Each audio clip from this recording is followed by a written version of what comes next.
Fala pessoal, aqui é o professor Sérgio. Sejam muito bem-vindos a mais uma aula. E no vídeo de hoje nós iremos discutir sobre a origem da vida.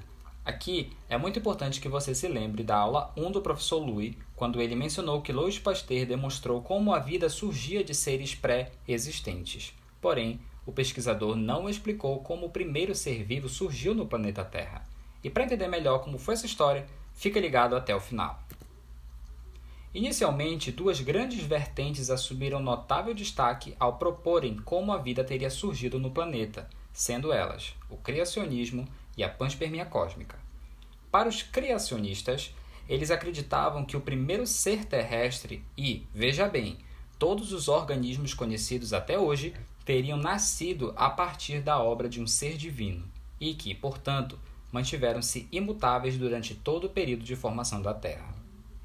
Agora fica ligado para o conceito de fixismo, onde todas as espécies se mantêm as mesmas desde a criação e, por esse motivo, não há processos evolutivos envolvidos.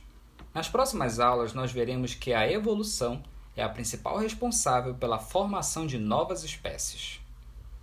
Por outro lado, os defensores da vertente da panspermia cósmica posicionavam-se alegando que a vida teria sido trazida ao planeta Terra por meio de meteoros, e os primeiros seres seriam micro-organismos, os quais teriam se desenvolvido e gerado toda a grande diversidade de formas de vida existentes.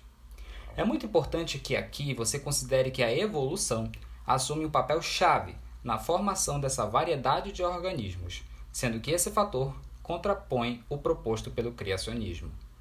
Um ponto crucial que você também deve considerar é que a panspermia cósmica não explicou como o primeiro ser vivo surgiu, mas sim que a vida veio do espaço. Observe que agora uma terceira vertente aparece, em que é baseada na evolução química e molecular da vida e sustentada pela hipótese de dois pesquisadores, Oparin e Haldane. Eles consideraram dois contextos importantes, o surgimento da Terra e o resfriamento dela. Durante o surgimento, há três fatores que você deve lembrar, que são a formação geológica, e isso inclui, filho, as diferentes camadas do planeta em desenvolvimento naquela época. Além disso, a temperatura era muito alta. Lembra que nesse período não havia a camada de ozônio, que hoje impede que a maior parte da radiação solar entre na atmosfera. E também, por conta da alta temperatura, a água se encontrava no estado gasoso. Perceba então como esse contexto caótico difere do que nós vamos ver agora. Com o passar dos anos, a Terra passou por um longo processo de resfriamento, em que a gente também encontra a formação geológica ainda em progresso, mas, acima de tudo, a água em estado líquido devido à diminuição da temperatura global. Se liga agora, filho, para o seguinte. Apesar de ambos os contextos anteriores terem acontecido em épocas diferentes, durante a formação da Terra, eles tornaram o ambiente atmosférico ideal para a formação de novas moléculas.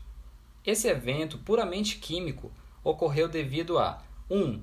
Presença de água em estado líquido, 2. Presença dos gases hidrogênio, metano e amônia pela atividade vulcânica daquela época, E 3. Descargas elétricas.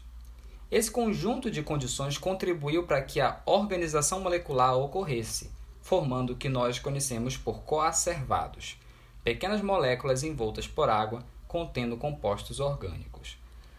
Um ponto-chave agora, filha, é que você tem que entender que compostos orgânicos são todos aqueles que contêm carbono. Isso é muito importante. Curiosamente, acredita-se que no interior dos coacervados haviam compostos proteicos, uma das principais moléculas de importância biológica para qualquer ser vivo, sugerindo que a evolução química foi e muito importante para a formação da vida. E para a gente compreender melhor o que a ideia de Oparin e Haldane representou para o meio científico a respeito da organização molecular, fica atento. A hipótese deles pôde ser testada por dois pesquisadores, Urey e Miller, os quais realizaram um experimento que objetivava mimetizar as condições da Terra primitiva. Preste muita atenção que os componentes utilizados no instrumento são os mesmos propostos por Oparin e Haldane. E quais são eles, filho? Água em estado líquido e gasoso, gases hidrogênio, metano e amônia e o principal, descargas elétricas promovidas por eletrodos conectados ao instrumento. Após aplicarem o experimento, eles observaram que ao final houve a formação de compostos orgânicos como ureia e aminoácidos. Isso, portanto, confirmou que a hipótese de Oparin e Haldane fosse a mais aceita. Resumindo essa aula, filho, você tem a vida surgindo de um ser divino pelo criacionismo e que o fixismo impera e a evolução não interfere na diversidade. A vida sendo trazida ao planeta por meteoros pela panspermia cósmica, que, ao se instalar e por meio da evolução, gerou toda a diversidade. E, por último, a vida sendo organizada molecularmente até gerar compostos orgânicos mais complexos. E essa foi a nossa aula de hoje. Te aguardo na próxima. Obrigado!